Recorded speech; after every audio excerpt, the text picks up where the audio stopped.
Hey ho Pop Gengs! Sejak lama manusia telah menggunakan hewan untuk berbagai kebutuhan, salah satunya pengobatan. Walaupun teknologi medis sudah canggih banget, namun ternyata di beberapa tempat masih ada loh yang menggunakan teknik pengobatan ekstrim dengan menggunakan hewan. Mau tahu seperti apa? Yuk langsung disimak!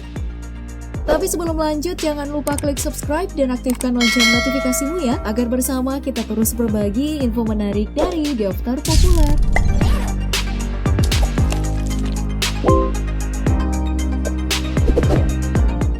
Selama ini mungkin kamu tahunya lebah itu berfungsi bagi kesehatan saat ia menghasilkan madu aja.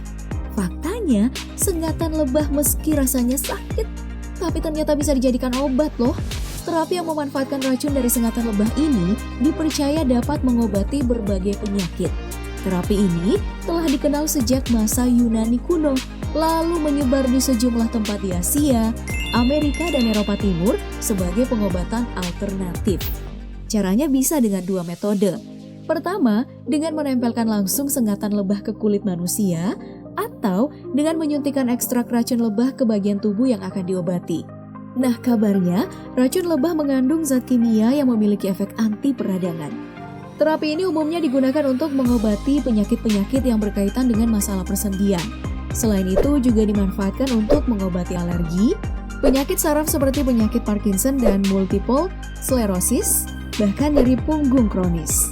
Tapi efektivitas dan keamanan terapi sengatan lebah ini masih perlu diteliti lebih lanjut, karena sengatan lebah juga diketahui mengandung zat yang justru menimbulkan alergi pada sebagian orang. Efek sampingnya itu bisa berupa gatal-gatal, kulit bengkak, sakit kepala, nyeri, atau batuk kemungkinan bisa dirasakan bergantung pada tubuh tiap orang. Jadi, saat akan menggunakan terapi ini sebagai pengobatan alternatif, please konsultasi dulu sama dokter ya. Jangan asal, karena bisa berakibat fatal, oke? Selanjutnya ada perban ikan nila. Waduh, jadi ngiler ingat ikan nila goreng? Selain enak, ternyata kulitnya ikan nila ini bisa digunakan sebagai perban loh. Sejak lama, orang-orang di Brazil menggunakan teknik ini untuk mengobati luka bakar dengan mengupas kulit dari badan ikan, lalu disterilkan, dan kemudian kulit ikan disimpan dalam lemari pendingin agar awet dan tetap segar. Penggunaannya itu sama seperti perban biasa, namun khasiatnya jauh lebih bagus karena kulit ikan nila bersifat lembab. Jadi, saat perban yang harus diganti 2 hari sekali ini tidak akan membuat kulit terasa sakit. Kalau perban kain kadang kan terasa nyeri tuh saat dibuka dalam keadaan kering. Nah, selain itu, perban ikan nila ini harganya lebih terjangkau dan juga alami. Namun, menurut Prof. Odorico de Moraes, kulit ikan nila ini mengandung banyak kolagen yang baik untuk kulit, sehingga luka bakar jadi cepat sembuh.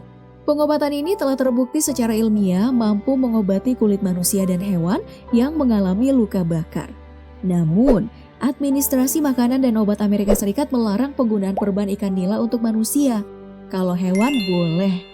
Makanya, saat terjadi kebakaran lahan di California yang menyebabkan beberapa beruang mengalami luka bakar, Departemen Ikan dan Satwa di sana merawat lukanya dengan perban ikan nila. Sebelumnya luka bakar diolesi sama salep, lalu ditutupi dengan perban ikan nila, dan dilapisi lagi dengan sekam jagung agar beruangnya tidak menjilat bahkan memakan perbannya sendiri. Duh, ikan nila emang menggoda selera sih. Dari mana datangnya lintah? Dari sawah turun ke kali.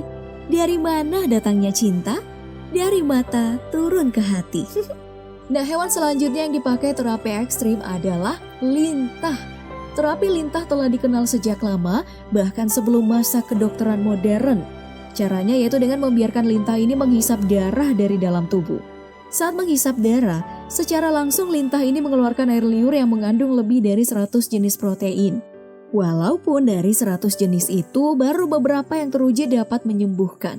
Beberapa dari protein inilah yang memiliki efek medis seperti memperlancar peredaran darah, meredakan nyeri, hingga efek anti peradangan dan antimikroba.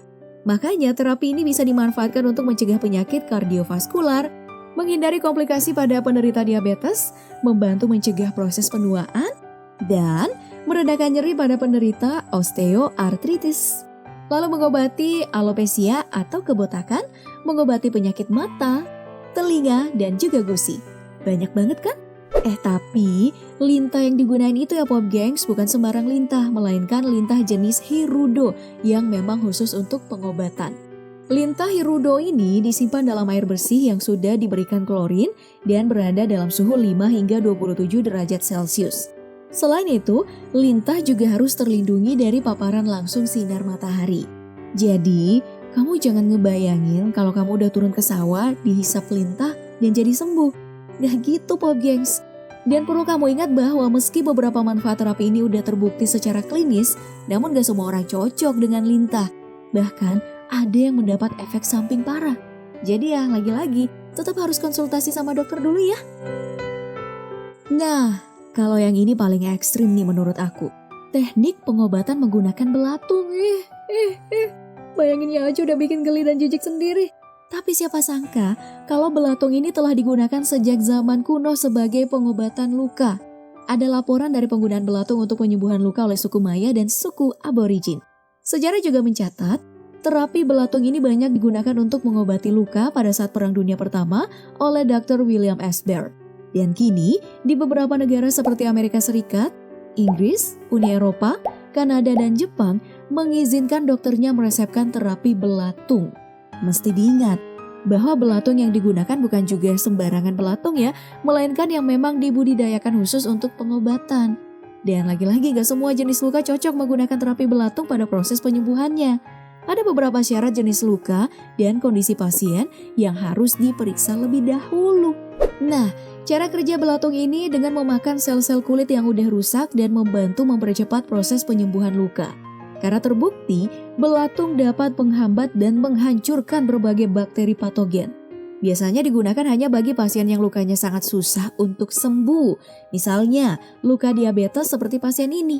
Ya, aku doain sih semoga kita semua sehat dan gak perlu pakai obat belatung ya. Dan yang terakhir ada teknik pengobatan menggunakan ikan. Eits, jangan kira ini biasa aja ya. Soalnya tekniknya cukup ekstrim loh, yakni menelannya hidup-hidup. Oh my god. Pengobatan ini dimulai oleh keluarga Batini Goat pada tahun 1840. Sejak saat itu, keluarga ini dikenal sebagai ahli pengobatan tradisional dengan ramuan rahasia berwarna kuning yang dicampur dengan ikan kecil mirip ikan gabus yang masih hidup.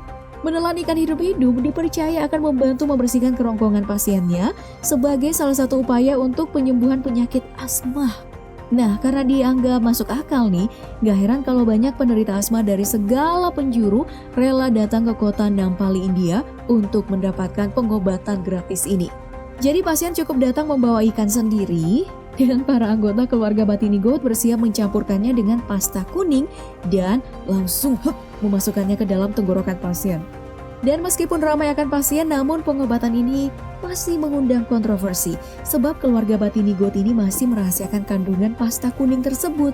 Sehingga gak bisa diteliti secara ilmiah bagaimana khasiat obat ini sebenarnya. Jadi penasaran warna kuning itu apa ya? Oke, gimana pendapat kamu Pop Gengs? Atau udah ada yang pernah nyoba? Tulis dong di kolom komentar biar aku tahu. Kalau video ini bermanfaat bagi kamu, jangan lupa buat like, share, dan subscribe. Karena berbagi itu menyenangkan. Sampai jumpa di video selanjutnya. Bye-bye.